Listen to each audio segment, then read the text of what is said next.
Hey everyone, my name is Richard, and on this channel I try to give tips, tricks, advice, and how-tos on travel and outdoor content, and today we're talking about summer hiking. Now that the weather is warming up and we all want to get outside, there are some good things to consider to make your adventures more comfortable, safe, and fun. So today I want to go over what to wear for warm weather hikes. The running theme is going to be lightweight and breathable, and we're starting with footwear.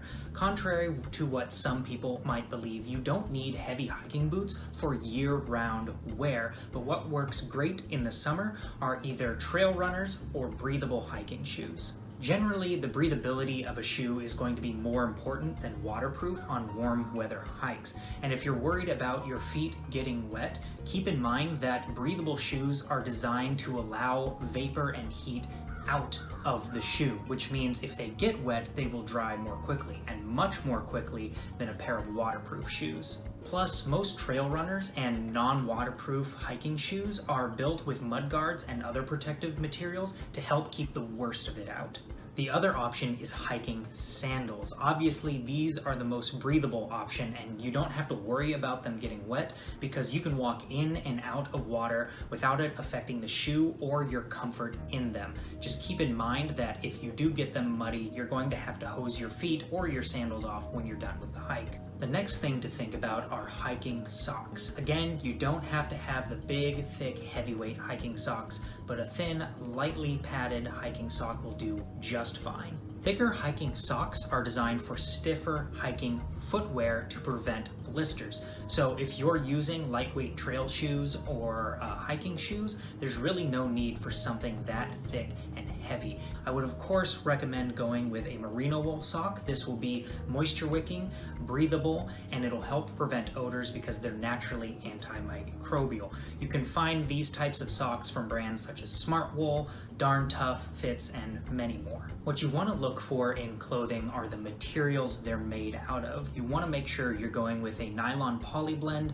merino wool, or bamboo viscose. These types of materials are breathable, they're lightweight, they're moisture wicking, and some of them are naturally antimicrobial, which means they resist odors. The biggest thing you want to avoid is cotton. Cotton is terrible at breathing. It does not dry quickly when it gets wet, and if you do get it sweaty, it's going to smell really bad and it's not going to air out very easily. So this means that everything from bras, underwear, pants, socks, shirts, you name it, should be made out of these materials. Now, it isn't absolutely necessary that they are, but they're really going to help improve your enjoyment of the outdoor activities, especially when you're in the hot sun. For shorts or pants, any active or performance style like gym shorts or yoga pants will do fine, but if you want something a bit tougher, I would suggest looking at nylon and other soft shell pants. This particular synthetic fiber is stretchy, durable, breathable, and water resistant, making it an excellent outdoor pant. For tops, most athletic materials will do, but I'll raise you one more and suggest a UPF rated shirt.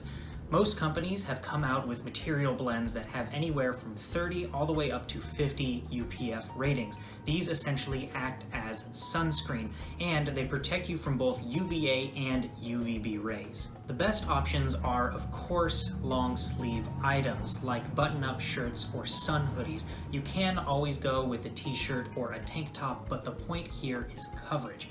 And if you're worried that I'm suggesting you should wear a hoodie for a summer hike, keep in mind these UPF rated clothing items are made with the same lightweight and breathable materials as those t-shirts and tank tops. The last few clothing items are accessories, and first off is a hat. This will keep the sun directly off your head as well as off your face, and if you get a full brimmed hat, then you'll also keep the sun off the back of your neck. The next are sunglasses. Just like your skin, your eyes can also get sunburn. If you've ever felt sleepy after a long day outside in the sun, it's not just your body being exhausted from the heat, but it's your eyes saying, "We need to close." So remember to take a pair with you. And if your activities are either on or around water, I would also suggest getting polarized lenses to help with the reflection and glare. I would also suggest polarized glasses if you're hiking at elevation because there might be glare or reflection from snow or light rock faces. The last accessory is either a bandana or a buff. Buff is like the name Coca-Cola or Kleenex, where it's actually the name of a brand, but it's generally used as the name of the item. Buffs or neck gaiters are essentially a tube of fabric that you can wear over your neck, face, or head that will help protect you in a myriad of ways. If you wear it over your ears, it can help keep you warm. If you wear it over your neck, it can help keep you from getting sunburn. It can also help keep you from getting bug bites. And if you soak it in water, it can also help cool you off. And even if I don't wear it during my hike, it's something I always like to have with me. Again, like everything else on this list, you want to make sure it's made out of a lightweight and breathable material like polynylon, merino wool, or bamboo viscose. I also like to have my rain jacket with me. Obviously, this is great for any sudden rains that might come in, but this is also great for any sudden winds or drops in temperature. This happens at any time, but it oftentimes happens at elevation.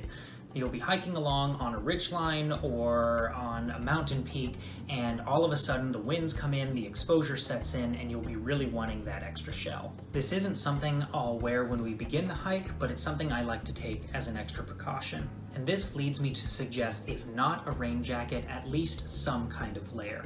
Like a rain jacket, having a layering option is just a good backup for the unexpected. This can be anything, like a long sleeve t-shirt, a hoodie, a soft shell, or a lightweight fleece.